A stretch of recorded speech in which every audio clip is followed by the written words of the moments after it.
En el día de hoy regresamos al capítulo 10 de esta segunda epístola a los Corintios que comenzamos en nuestro programa anterior. Estamos en una maravillosa sección que trata con la lucha, la guerra que tiene que llevar a cabo el creyente. En el comienzo Pablo nos dice en los versículos 1 y 2: Yo, Pablo, os ruego por la mansedumbre y ternura de Cristo, yo que estando presente ciertamente soy humilde entre vosotros, mas ausente soy osado para con vosotros. Ruego, pues, que cuando esté presente no tenga que usar de aquella osadía con que estoy dispuesto a proceder resueltamente contra algunos que nos tienen como si anduviésemos según la carne. Aquí en el capítulo 10 encontramos un cambio radical en lo que Pablo está diciendo.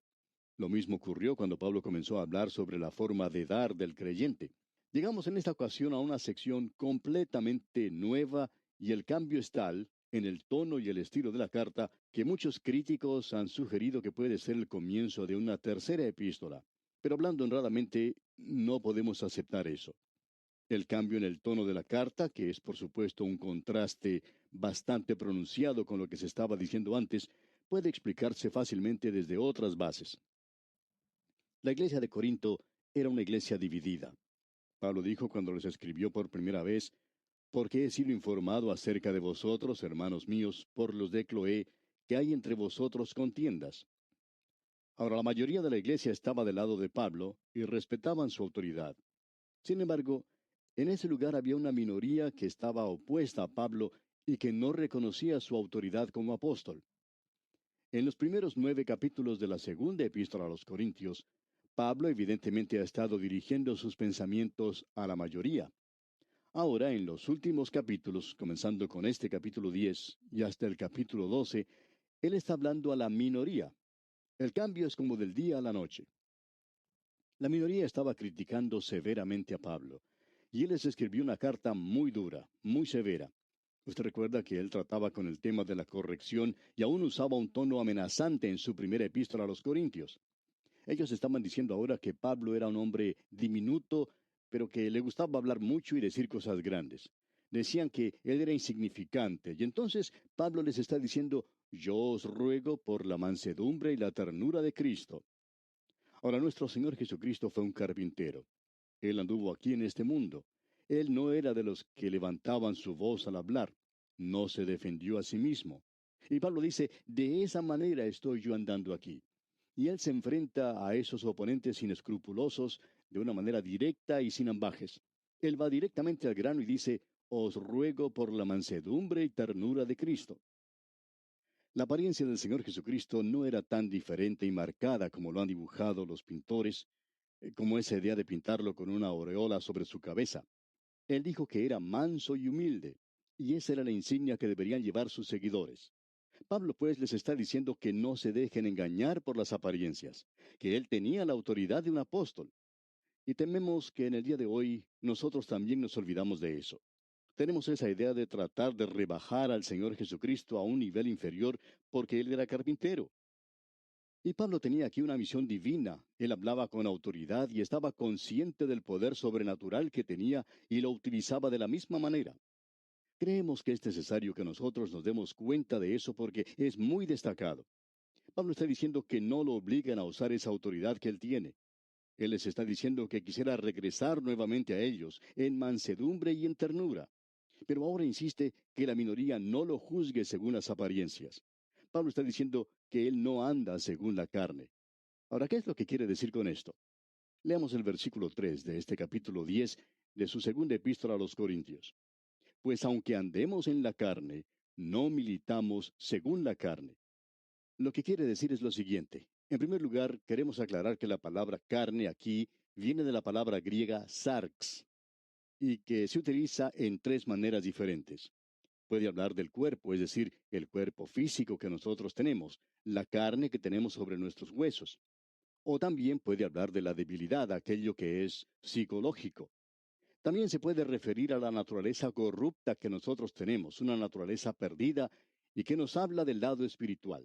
Así es que se puede usar en el sentido físico, psicológico y espiritual. Pablo utilizó esta palabra en los 3 sentidos mencionados, pero con más frecuencia en el sentido de la naturaleza adámica, la naturaleza que había caído. Pablo podía decir allá en su epístola a los Romanos, capítulo 7, versículo 18, y yo sé que en mí, esto es en mi carne, no mora el bien. Esa es la vieja naturaleza que heredamos en Adán. Y creemos que el apóstol lo usa aquí en los últimos dos sentidos mencionados, es decir, la debilidad, lo psicológico. Pablo dice que él anduvo en la carne, debilidad. No creemos que Pablo haya ido a Corinto con la energía y fuerza de la carne. La lucha era una lucha espiritual. Él dijo, porque no tenemos lucha contra sangre y carne. Y él no fue como un hombre común y ordinario, dependiente de los principios de las cosas naturales, obrando según la carne. Pablo no estaba utilizando medios mundanos de propaganda. Él no estaba utilizando métodos de propaganda y organización en un esfuerzo humano, utilizando también energía humana. No queremos quitarle la importancia que eso tiene, pero Pablo está diciendo simplemente que él no los usó. Él no era una de esas personas que usan cosas típicas del lenguaje cristiano y que son muy elocuentes en la forma de expresar sus pensamientos. Él no fue a Corinto como un hombre en una campaña contra Nerón o contra César. Él no fue a presentar mensajes políticos. Pablo no fue a Corinto a limpiar la ciudad. Tampoco llegó con una invitación de los de tendencias fundamentalistas para realizar una campaña por el fundamentalismo. Pablo dice, me propuse no saber entre vosotros cosa alguna sino a Jesucristo y a este crucificado. Pablo tenía una gran perspectiva del campo de batalla en su totalidad. Había que conquistar el cielo y evitar ir al infierno. Y de esa manera es como Pablo obra. Escuchemos ahora lo que tiene que decir, porque él va a hablar de unas armas que necesitamos. Nosotros necesitamos primero reconocer que la lucha es espiritual y que las armas son armas secretas. Leamos el versículo 4. Porque las armas de nuestra milicia no son carnales, sino poderosas en Dios para la destrucción de fortalezas. Estas armas son tan secretas que ni aquí se mencionan. Este versículo, como usted ya se habrá dado cuenta, es una especie de paréntesis. ¿Somos capaces nosotros de identificar las armas espirituales que necesitamos en el presente? Pues bien, la lucha espiritual quiere decir que tenemos un enemigo que es espiritual, y un enemigo que es espiritual necesita armas espirituales. Nuestro enemigo no es de la carne. Se nos dice que tenemos algunas armas que son poderosas, es decir, muy efectivas. Hay ciertas armas que son negativas y otras que son positivas. Y se nos dice aquí que estas son destructivas, son útiles para refutar argumentos, es decir, el razonamiento, la filosofía y la sofisticación de los griegos. Ellos eran grandes en filosofía. Y también dice, y toda altivez. En la ciudad de Corinto existen las ruinas de un templo de los cruzados en Acrópolis, y en el día en que Pablo estuvo allí se encontraba el templo de Afrodita. La adoración en ese lugar era del sexo. Y Pablo dice que sus armas derribarían no solo las imaginaciones, sino toda altivez. Y la Acrópolis más alta de cualquier ciudad griega se encontraba en Corinto. Y este es el hombre que se había propuesto no saber nada entre la gente de Corinto. Dijo, me propuse no saber entre vosotros cosa alguna, sino a Jesucristo y a este crucificado. ¿Comienza usted ahora a percibir estas armas espirituales, amigo oyente? Podríamos quizá hacer una lista de aquellas que están evidentes en la palabra de Dios. Y nos referimos a algo más que la inspiración de las Escrituras, no simplemente un credo o una inspiración verbal de ellas. Queremos decir mucho más que eso. En cierta ocasión, un predicador que creía en la inspiración verbal de la Biblia mencionaba poesía y algunas frases gastadas y algunas composiciones poéticas satíricas como los epigramas. Él tenía toda la forma de argumento filosófico, pero no había exposición de la palabra. Cuando nosotros hablamos de la palabra de Dios, amigo oyente, queremos decir que tenemos toda nuestra confianza puesta en ella. Es un arma, es la espada del Espíritu. Y Pablo podía llegar a la ciudad de Corinto, esa ciudadela de la filosofía y la religión, y llevaba consigo algunas armas secretas. Esas armas secretas, digamos de paso, eran bastante importantes, según lo dice el mismo apóstol. Eran las que él utilizaba. Él no utilizó ninguna otra cosa fuera de la palabra de Dios. Usted recuerda lo que les dijo a los efesios, tomad el yelmo de la salvación y la espada del Espíritu que es la palabra de Dios. Pablo desenvainó su espada y él dependía de esa hoja desnuda y decía, el Evangelio es el poder de Dios para salvación a todo aquel que cree. Nosotros tenemos confianza en la palabra de Dios en el día de hoy y eso es muy importante. Nosotros somos de tendencia conservadora.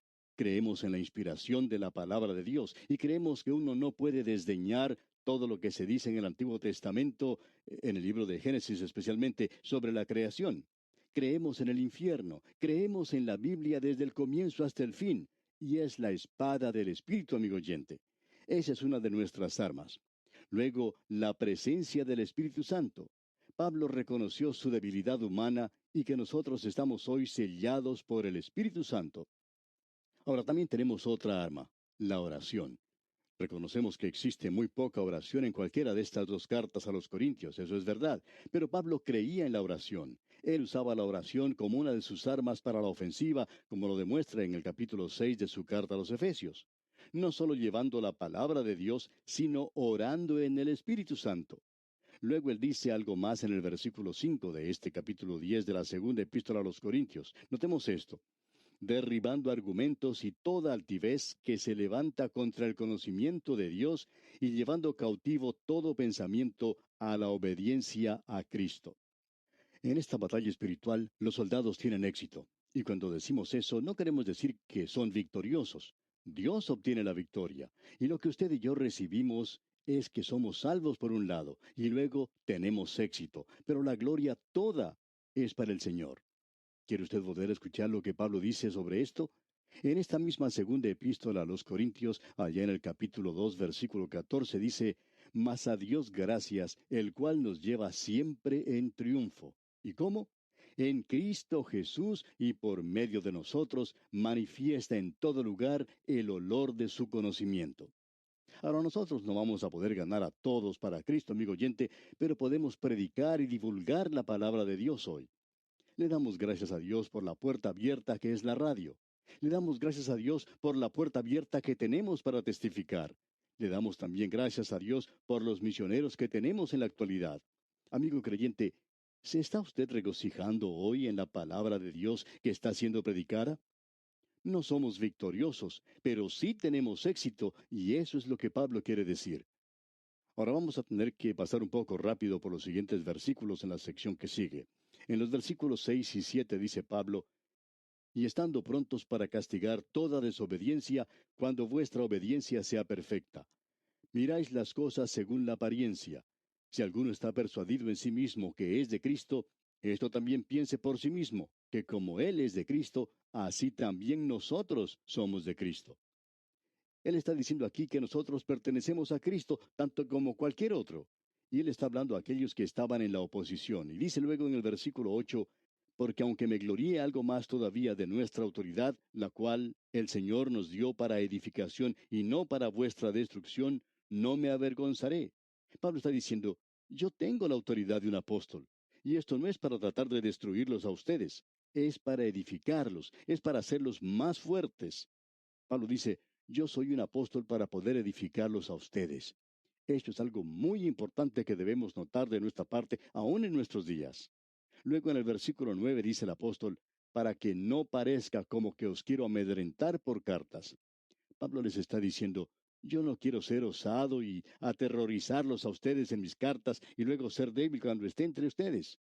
Y continúa en el versículo 10: porque la verdad, dicen, las cartas son duras y fuertes, mas la presencia corporal débil y la palabra menospreciable. Pensamos que Pablo no era lo que uno podría llamar una persona muy atractiva. Eso es algo que necesitamos reconocer.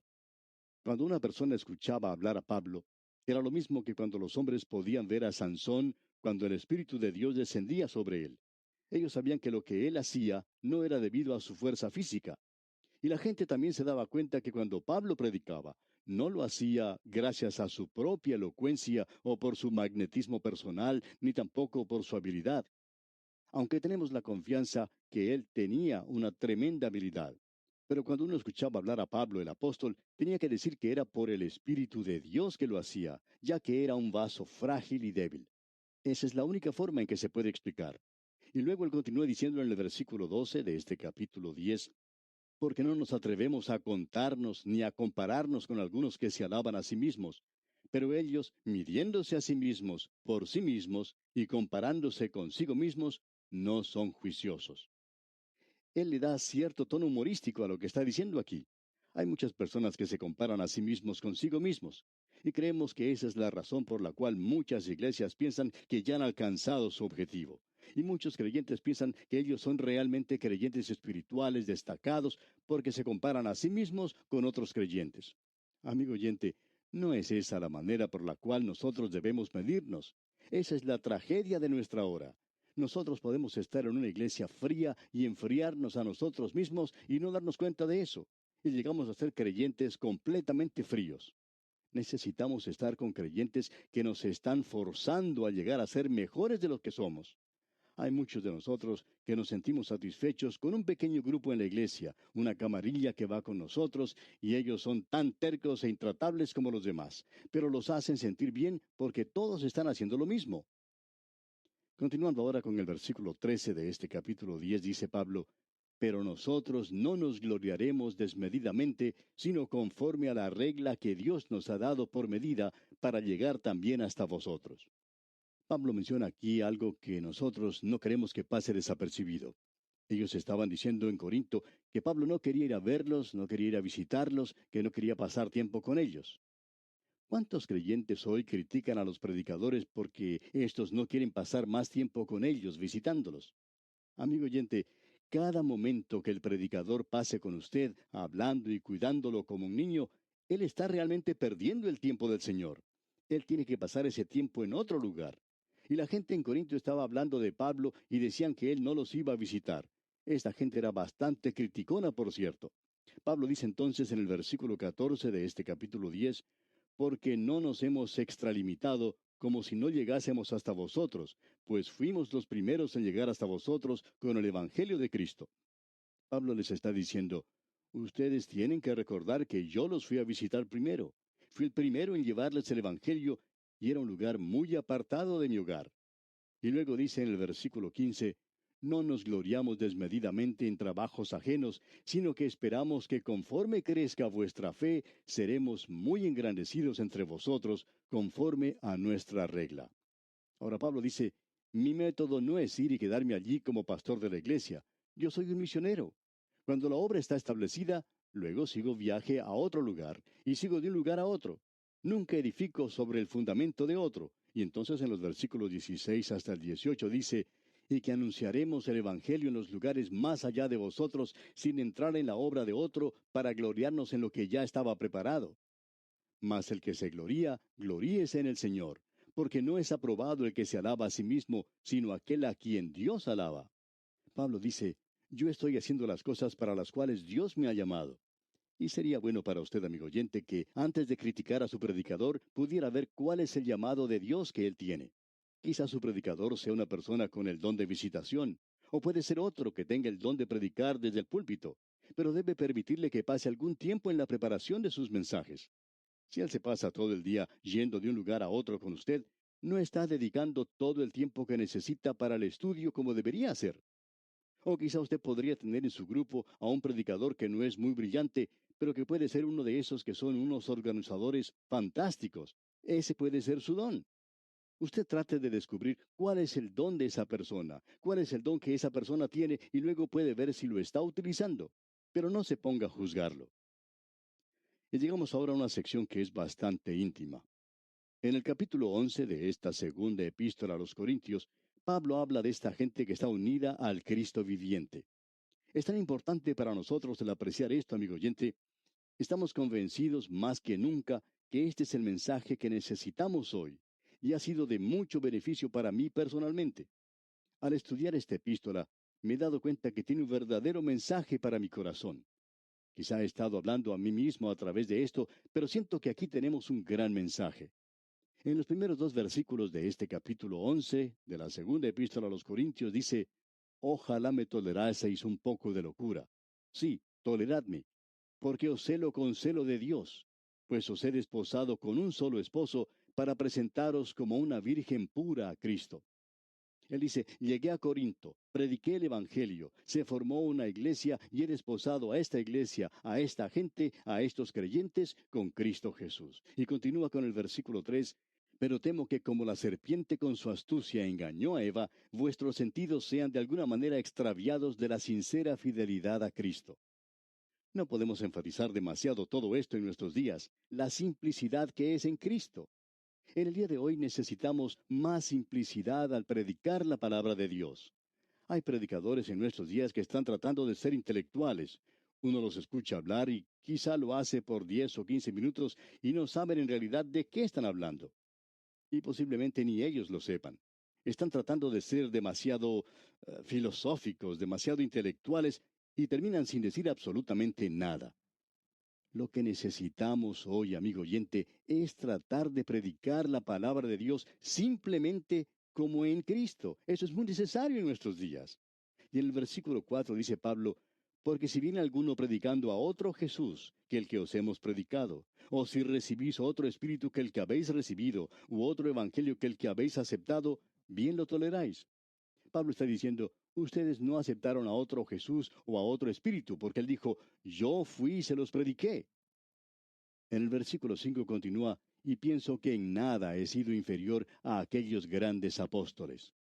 Pablo dice que era el más pequeño de ellos, pero que no era el último. Y creemos que en realidad Pablo estaba bien adelante de todos los demás. Y aquí nos detenemos por hoy, amigo oyente. Hasta encontrarnos de nuevo en nuestro próximo programa, deseamos a usted las incontables bendiciones del Señor.